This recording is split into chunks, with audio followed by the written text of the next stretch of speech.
kulanti waxaan wanaagsan saaxiibada qiimaha badan ku soo dhawaada Goal 24 waxaan halkan idinku soo gudbin doonaa sheekooyinkii ugu xiisaha badnaa ee hadalhaynta suuqa kala iibsiga halkan waa Goal 24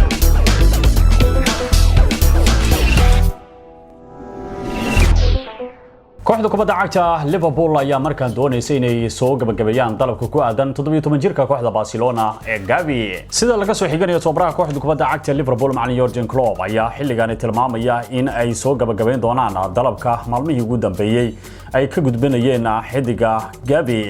لاعبكان كسر كوحدة كبدا عقد برشلونة أيها هشيسك وكلجو كوحداسي وحو كيجي هاي جون سنة كلابا كونية صدح لباتنكا لكن جافي أيها جرونك كامنو وحو كجدا كراكلية الدون دنا كوبيا فرت المليون ولا عقد بانكا تضبي تمجر كان قد كان له كوحدة كبدا عقد برشلونة أيها ليفربول واركيسا مستقبل كدير قد كان له كوحداسي كدي مركز شجعنا إيران كاسينو نقول دونا بدل كميلنر هندرسون يتياغو الكانترا تبرع كوحدة كبدا عقد ليفربول مع يورجن كلوب أيها دينا كلا وحو iftiiminaya hadii ay ku soo guuleystaan dalabka xidigaasi Gavi in sidoo kalena barnaamijyada xigana ay ka dhigi doonaan xidigaha kala ah Benjamin Sesko iyo Karim Adeyemi ciidanka kooxda kubadda cagta Manchester City Gabriel Jesus ayaa noqonaya dooqa labaad ee kooxda kubadda cagta ee Barcelona لاعبkan ka tirsan kooxda kubadda cagta Manchester City Gabriel Jesus ayaa la tilmaamaya inuu yahay dooqa labaad ee kooxda kubadda cagta Barcelona kadib markii la sheegay in tababaraha kooxda kubadda cagta Barcelona معلنا شافي هرنانديز وشيغي ان ciidankaasi uu iman karo kooxda kubadda cagta Barcelona waa hadii marka ay Barcelona ku guul dareysato damaca ku aadan xidiga Roberto Lewandowski Barcelona ayaa dooq ugu sareysay qaybta weerarka ka dhigatay laacibka u dhashay dalkaasi Poland ee Roberto Lewandowski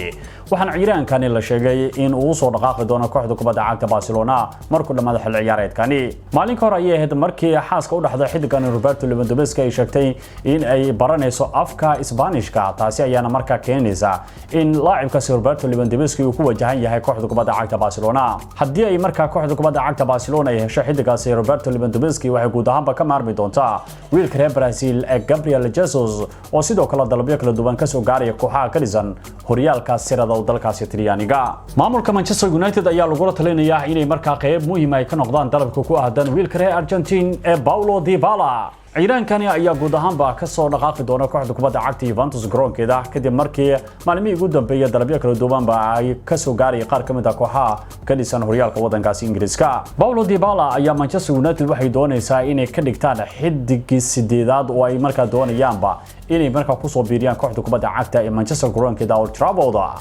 Paulo Dybala ayaa baryahan doonaya inuu la hadlo qaar ka mid ah kooxaha ka dhisan horyaalka wadankaasi Ingiriiska maadaama ay aad u xiiseynayaan dalabka ciidankaasi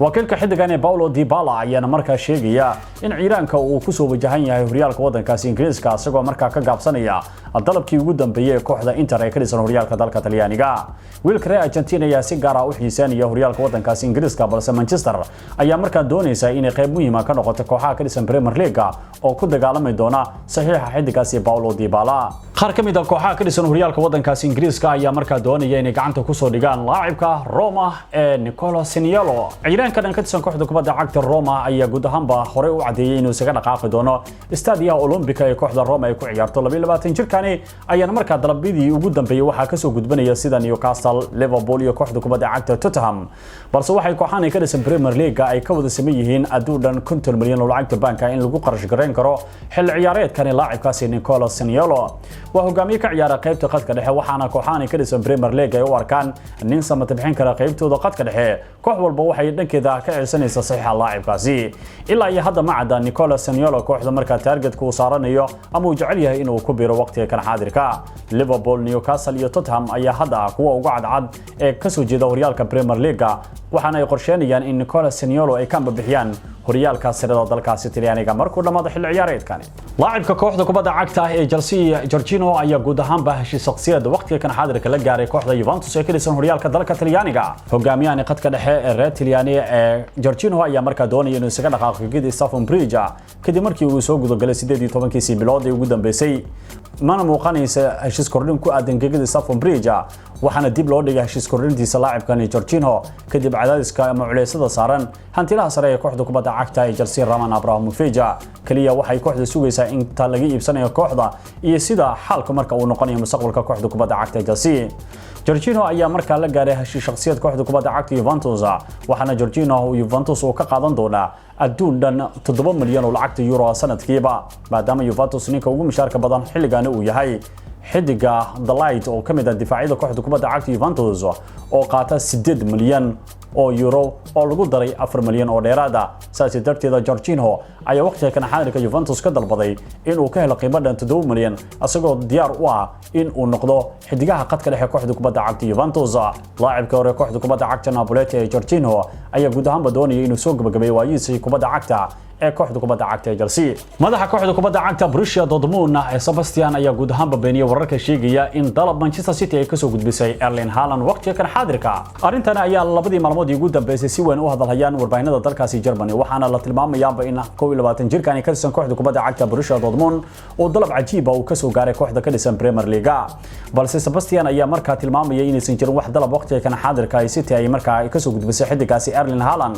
waxaana tababaraha kooxda kubadda cagta Manchester City macna Pep Guardiola uu tilmaamaya in muhiimadu ay tahay oo kaliya in ciidaankaasi Erling Haaland uu yimaado garoonka Etihad Stadium markuu dhamaado xil ciyaareedkani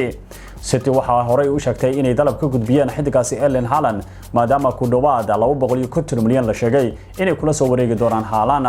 kooxda kubadda cagta ee Arsenal ayaa markaa ku dhawaaqday 12 ciyaartoy baa inay ka dhaqaaqi doonaan markuu dib furmo suuq iibsiga xidigaha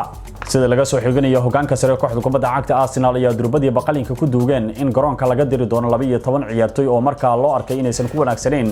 inay markaa sii matalaan kooxda kubadda cagta ee Arsenal xidigahaas ayaa waqtiga kan xaadirka ay soo bandhigtay kooxda Arsenal waxa ka dhex muuqanaya kuwa aad u muhiimsan oo dalabyo muhiim ah ka helaya qaar kamid ah kooxaha ugu awooda badan tartamada qaarada Yurub balse sheekooyinka ugu waaweyn ayaa ah in tababaraha kooxda kubadda cagta Arsenal Mikel Arteta uu xaqiijiyay ku dhawaad 8 kooxood inay markaa dalabyo ka soo gudbiyeen 12 xidig ee waqtiga kan xaadirka Arsenal ku dhawaaqday inay markaa iska iibin doonaan markuu dib furmo suuq iibsiga tababaraha kooxda kubadda cagta Chelsea Thomas Tuchel ayaa dhinaca kale tilmaamaya in koobka FA Cup-ka ay markaa muhiimad gaar ah u leedahay kooxda kubadda cagta Chelsea maadaama dabaan laga soo cirib tiray tartanka horyaalka qaaradda Yurub ee UEFA Champions League Thomas Tuchel wuxuu leeyahay Liverpool waa koox inta badan aan isku naqaano kubadda cagta laakiin waxaan sameyn doonaa xarakaad ay la yaabi doonaan finalka koobka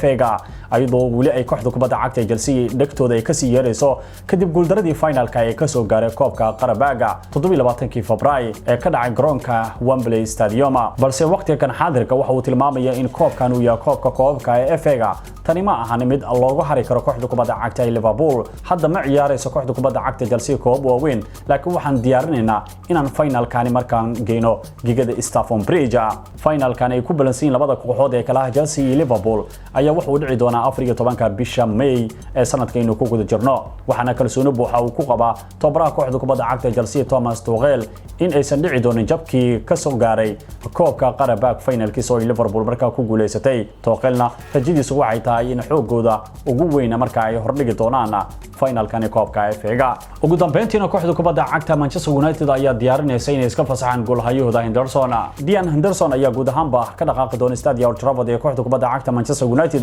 ciyaaraankan ayaa Manchester waxay sheegtay in uu ku bixi karo adduun dhan 40 milyan oo lacag Jabaanka oo dollarna u dhiganta 52 milyan goolhayahani ka tirsan kooxda kubadda cagta Manchester United Henderson ayaa markaa la sheegaya inay aad u xiiseynayso kooxda kubadda cagta Spurs laacibkan ayaa Old Trafford soo cagilitay sanadii 2020 waxaana heshiiskiisa uu soconaya tan sanadka 2025 balse Manchester waxay ogashay inay markaa iska fasaxdo markuu dib furmo suuq iibsiga taasoo ay markaa u arkaan in ciiraankani uusan ku wanaagsaneyn si joogita kursiga keedka ee kooxda kubadda cagta Manchester taas darteeda in ka yar 40 milyan Manchester ma ogolaan doonto in ciiraankaasi ay ku iibiyaan balse Tottenham ayaa kamid ah kooxaha sidoo weyn markaa u baadigoobaya halka Newcastle ayna markaa qayb ka noqon karto dalabka goolahayaasha ka tirsan kooxda kubadda cagta Manchester United Dean Henderson